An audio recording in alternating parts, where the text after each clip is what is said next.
Hello friends, आज के আমি রেসিপিটি নিয়ে এসেছি। যে রেসিপিটি তার নাম হলো কি বলতো?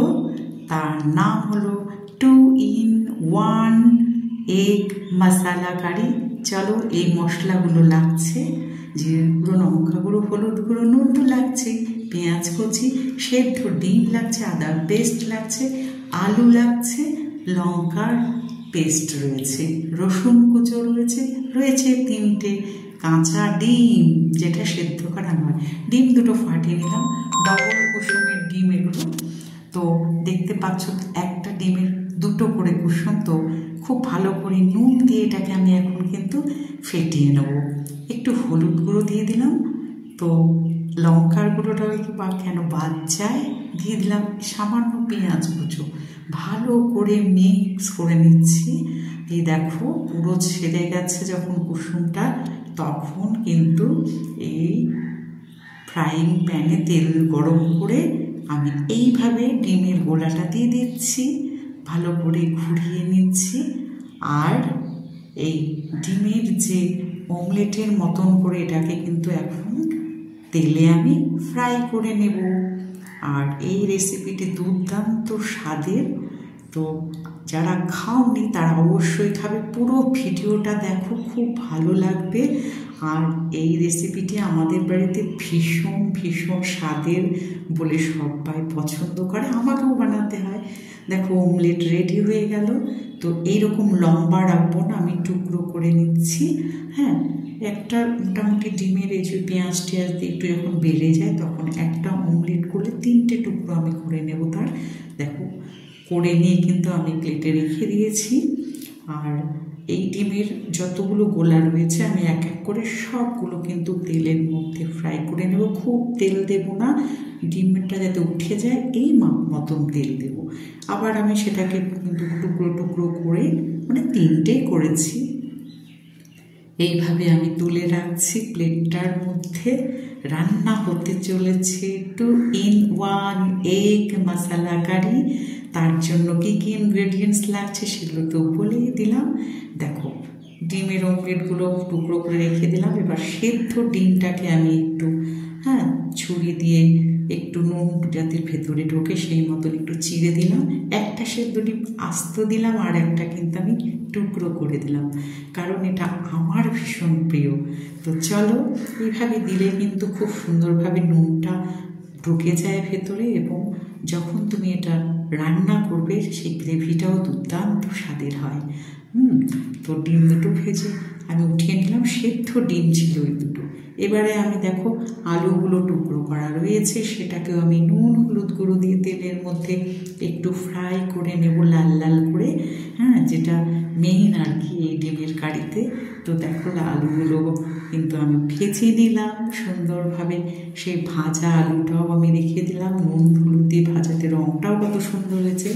তো আমার কিন্তু ভাজাভুজিগুলো রেডি হয়ে গেছে। আমি আবারও সর্ষের তেলের মধ্যে সাদা জিরে ফোড়ন দিয়ে দিলাম কুচনো রসুনের টুকরোগুলো, নেড়ে চেড়ে গোলাপি মতন রং হলে আমি দিয়ে দিলাম এর মধ্যে কুচনো পেঁয়াজ আর রসুন কুচোতে রান্নাটা খুব ভালো হয়। তো তোমরা দেখতেই পাচ্ছ দুর্দান্ত স্বাদের এই রেসিপিটি কিন্তু রান্না হতেই চলছে। শুরু হয়ে গেছে। তো মশলাটাকে একটু জল দিয়ে আমি একটু নেড়ে চেড়ে একটু ভিজিয়ে নিলাম। তোমাদের আগেও বলেছি, গুঁড়ো মশলাগুলো ডাইরেক্ট তেলের মধ্যে না দিয়ে যদি একটু জল দিয়ে গুলে দাও, বাটা মশলার মতন হয়। কিছুক্ষণ রাখলে কিন্তু অবশ্যই বাটা মশলার মতন সেটা গোলা হয়ে যায়, একদম আঠা আঠা হয়ে যায়। তো পেঁয়াজ রসুন কুচো, সাদা মানে জিরে যেটা, সেটা আমি কিন্তু ভাজা করে নিয়েছিলাম। দিয়ে দিলাম আদার পেস্ট, ভালো করে মিশিয়ে নিচ্ছে আদাটাও যাতে তেলের মধ্যে ফ্রাই হয়ে যায়। দিয়ে দিলাম লঙ্কা গুঁড়ো, জিরে গুঁড়ো, হলুদ গুঁড়োর মিশ্রণ। ভালো মতন করে পেঁয়াজে কষিয়ে ভাজবো। আমার রান্না বলতে ফ্রেন্ড একটু বেশি সময় লাগে, কারণ আমি না রান্নাটা ভীষণ জুত করে করি, কারণ আমার হাতে রান্না খেতে আমার পরিবারের সবাই, এমনকি আমার রিলেটিভস সব ভীষণ ভালোবাসে। তাই যত্ন সহকারে রান্না করাটাই কিন্তু আমার একটা হবি, জানো তো। তো সেই জন্য আমি যেটা খাই সেটাই তোমাদের সাথে শেয়ার করি।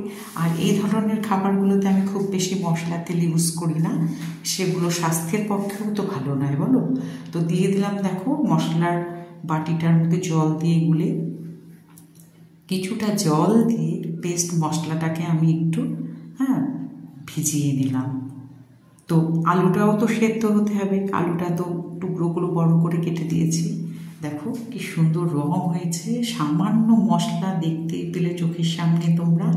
অতিরিক্ত তেল মশলায় রান্না দেখতে সুন্দর হলো, খাবার জন্য কিন্তু একদমই আমাদের উচিত নয়। তো সেই জন্য আমি হালকা তেল মশলায় টেস্টি করে রান্না করার চেষ্টা করি। দিয়ে দিলাম গরম জল। তোমরা এতদিন যারা আমার ভিডিওগুলো দেখছো তারা জানো যে আমি রান্নার সবসময় জল ব্যবহার করি।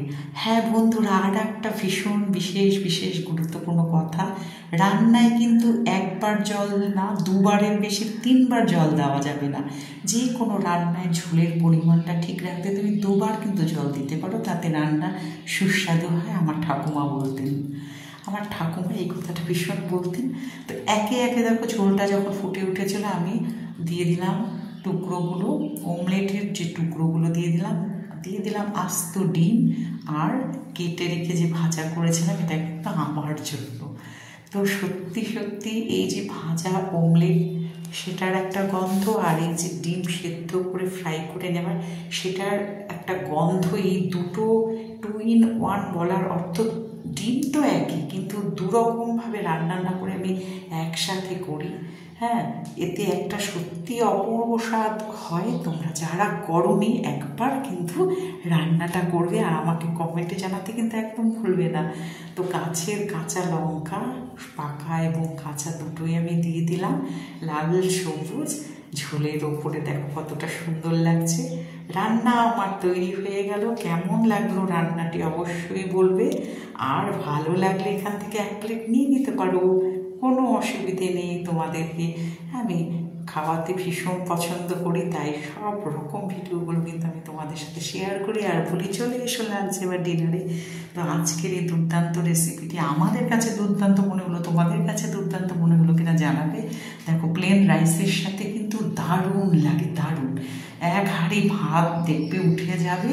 যারা ভালো খায় না তাদেরকে এই রান্নাটা করে খাইয়ে দেখো, তারা ভাত চেটে পুটে, আঙুল চেটে পুটে কিন্তু কবজি ডুবিয়ে খেয়ে নেবে।